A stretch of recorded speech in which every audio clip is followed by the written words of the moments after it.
First on our list, ang Dakong Bato Beach and Leisure Resort. Dakong Bato means Big Rock. At sa entrance ng resort pa lang, malalaman mo na kung bakit ito ang pinangalan sa lugar. For 100 pesos na entrance fee, may enjoy mo na ang isa sa pinakamagandang view ng dagat dito sa Dalaguete. Nasa 300 to 500 pesos ang rental ng kubo rito. Pwede ka rin lumangoy sa kanilang pool na may view ng beach.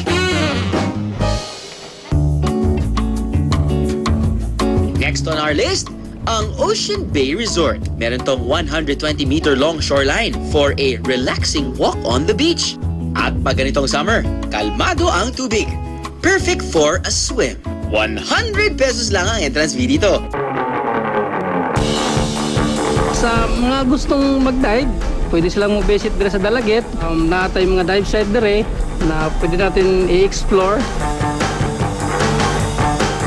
From above, kitang-kita na ang linaw ng tubig ng dagat. Kumusta naman kaya ang view sa ilalim?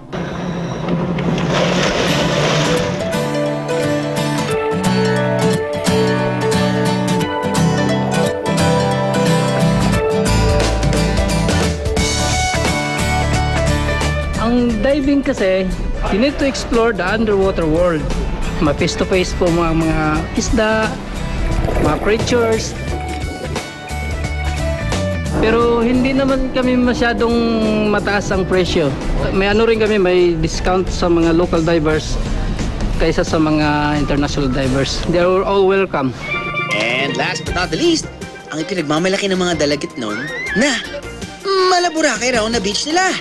Ang Dalagit Beach Park. Swimming tayo dito sa Dalaguete. Ang ganda ng dagat. Sa maniwala kahit sa hindi, ang entrance fee dito, tumataginting na 20 pesos lang. Maganda dito. Maaliwalas, ang puti-puti ng buhangin. Napakasarap dito maligo. At saka mura pa ang entrance. Affordable talaga. Tapos ang cottage na ganito kalaki, 260 lang. O, diba? Kahit mahirap ka, kaya mo. Galing akong Manila. Galing itong Baguio. Parang Boracay din yung beach, kaya lang hindi crowded, mas maganda. Kung masakit na ang balat nyo sa alat ng dagat at gusto nyo naman ng relaxing swim sa malamig na tubig, this is the place for you.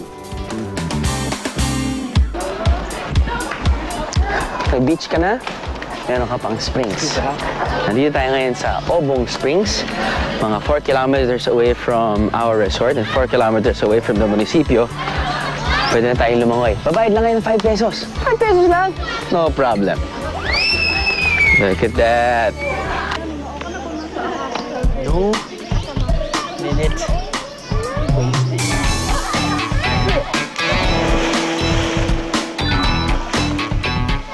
Mababaw lang pala. Warning! Para sa mga excited lumangoy katulad ko at tumalon. Dahan-dahan lang. Lalo sa mga matatangkad at sa mga matataas tumalon. At may konting kabigatan. Dahil medyo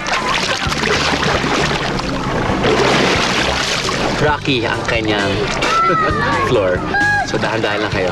Pwede kayong tumalon ng konti lang. Or tumalon kayo doon sa mas malalim.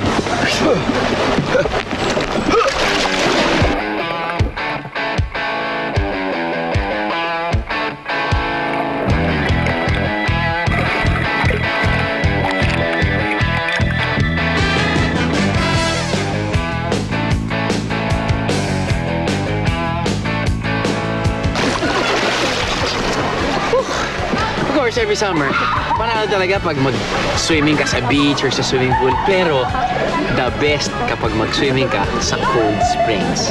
Dahil mainit ang panahon, magtalon, malamig. Sakto.